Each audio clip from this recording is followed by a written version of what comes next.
Hi, நான் உங்களுக்கு வந்து ஒரு evening snack samosa, vegetable samosa, உருளைக்கிழங்கு போட்டு வச்சுருக்கேன். நான் உருளைக்கிழங்கு பாயில் பண்ணி அதில் பட்டாணி போட்டு வேக வச்சு உப்பு போட்டு பெருஞ்சீரகம்லாம் போட்டு நம்ம மசாலா தோசைக்கு வந்து தாளித்த மாதிரி தாளித்து வச்சுருக்கேன். நீங்கள் மசாலா தோசையில் போய் பாருங்கள். அதனால் நீங்கள் விருப்பப்பட்ட என்ன வெஜிடபிள்ஸ், பன்னீர் போட்டுக்கலாம், அதெல்லாம் போட்டுக்கலாம். எது போடணும்னு நினைக்கிறீங்களோ அதை போட்டுக்கோங்க.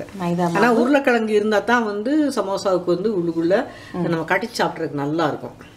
மைதா மாவு, உப்பு, எண்ணெய், கொஞ்சம் ஹாட் வாட்டர், வார்ம் வாட்டர். ஆமாம், வார்ம் வாட்டர். இப்போ மாவு பிணைவோம். மைதா மாவு இவ்வளவுக்கு இவ்வளவுலாம் அந்த மாதிரிலாம் கணக்கெல்லாம் கிடையாது. நீங்கள் பூரணம் செஞ்சு வச்சுக்கோ, இது மைதா மாவு செஞ்சு வச்சுக்கோங்க. இதுக்கு எவ்வளோ சமோசா பண்ண முடியுமோ அவ்வளோ பண்ணுங்க. மீதி மேல் மாவு இருக்குது அப்படின்னா நீங்கள் இன்னும் கொஞ்சம் கூட வேறு இது பண்ணி பூரி போட்டு சாப்பிட்டுக்கோங்க.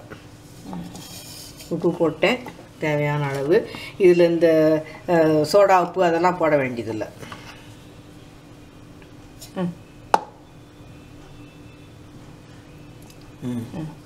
ஒன் டேபிள் ஸ்பூன் அளவு பண்ணி நல்லா இது வந்து டைட்டாக பிணையணும். வெது ஹாட் வாட்டரில் பிணையணும்.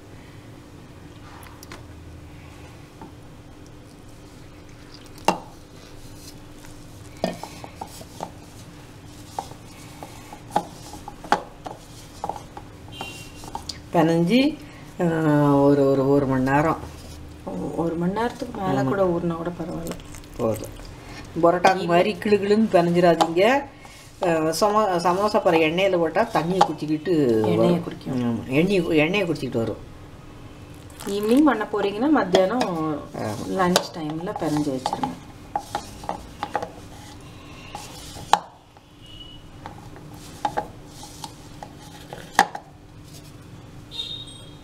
நல்லா டைட்டாக பிணையணும் இல்லையா?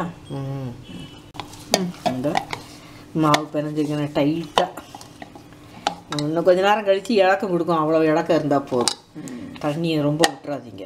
நல்லா ட்ராப்பாக கடைசிலலாம் பார்த்து பண்ணிங்க. என்ன நம்ம திருத்தமாக முதல்ல செஞ்சிட்டோம்னா நமக்கு சாப்பிட்ற ஸ்நாக் வந்து ரொம்ப டேஸ்ட்டாக இருக்கும். அதுதான் நமக்கு வந்து தேவை.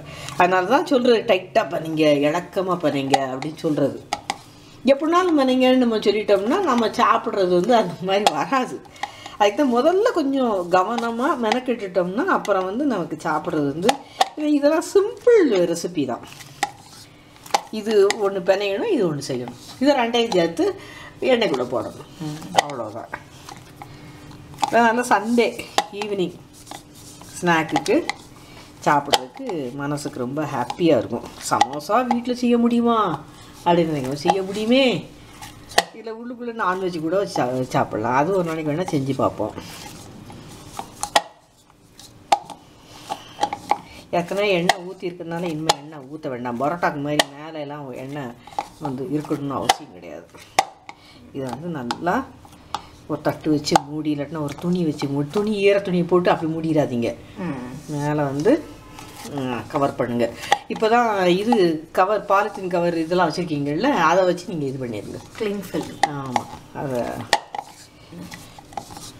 பண்ணிக்கோங்க. அதெல்லாம் இது என்ன ஒரு 1.5 மணி நேரம் ஊறினா போதும். போதும். இந்த சப்பாத்தி பார்த்தீங்களா, இந்நேரம் வரைக்கும் நான் சமோசாவுக்கு மாவு வந்து இந்நேரம் வரைக்கும் பிணைஞ்சிருக்கேன். ஒரு 10 நிமிஷம் பிணைஞ்சிருக்கேன். பிணைஞ்சதுனால எப்படி வந்து இப்படி பால்கோவா மாதிரி இருக்குது. இந்த மாதிரி இது இன்னும் கொஞ்சம் ஊறட்டும். ஊறின அப்புறம் போடும். சொல்லுங்க முதல்ல.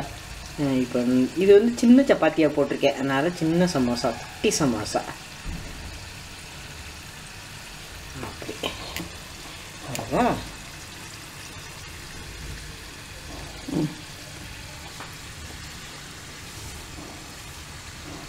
இது வந்து வெறும் தண்ணி வைக்கிறீங்க இல்லையா?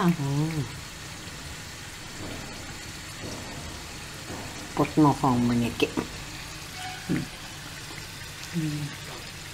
இது வந்து சிம்மில் தான் இதாகிக்கிட்டு இருக்கு. ரொம்ப ஹை ஃப்ளேமில் வச்சிடாதீங்க. நல்லா கோல்டன் ப்ரௌன் வரணுங்களா, வரட்டும். போக போக உருளைக்கிழங்கு கொஞ்சம் பெரிய ஸ்கொயராக கட் பண்ணியிருந்தீங்கன்னா அதை ஸ்மாஷ் பண்ணிக்கோங்க அப்பப்போ.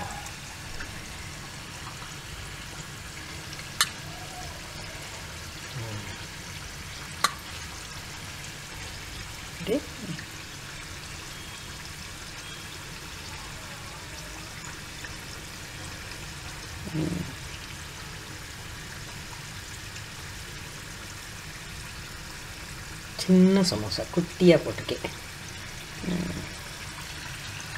இந்த இப்போ எண்ணெய் நல்லா காஞ்சிச்சு, அதனால் இப்போ போடுறேன் நான். இது வந்து என்னென்னா எண்ணெய் வந்து ரொம்ப ஹை ஃப்ளேமில் இருக்கக்கூடாது. 2 மட்டும் போடுவோம். இதில் இடிக்காமல் சமோசா ரெடியாக இருக்குது.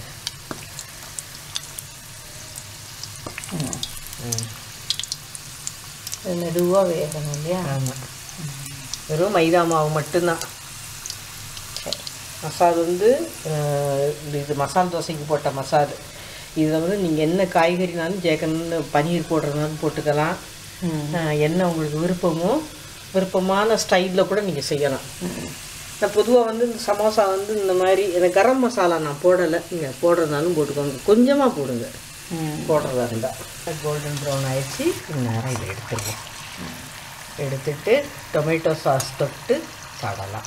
இல்லாட்டினா அந்த பச்சை சட்னி, புதினா, மல்லித்தழை, வெல்லம் போட்டு அந்த பச்சை சட்னி போட்டு சாப்பிடுங்க. ஈவினிங் டைமை ரொம்ப என்ஜாய் பண்ணி இது போட்டுட்டா சுட சுட சமோசா டொமேட்டோ கெச்சப்போட ரெடியாக இருக்குது. எனக்கு காஃபி போட்டு கொடுத்தா ஷீத்தல். நான் இதில் சாப்பிட போகிறேன். ஒன்று நீங்கள் எப்படி சாப்பிட போகிறீங்க? சண்டே ஈவினிங்கை வந்து ரொம்ப ஹாப்பியாக பார்த்திங்கன்னா ஒரு இதில் கூட பிசுடலாம். நீங்கள் சாப்பிட்டு பாருங்கள், இது எவ்வளவுக்கு சாஃப்டாக இருக்குது, உள்ளுக்குள்ளே சாஃப்டாக இருக்குது, மேலே கிறிஸ்பாக இருக்குங்கிறத சொல்லுவீங்க.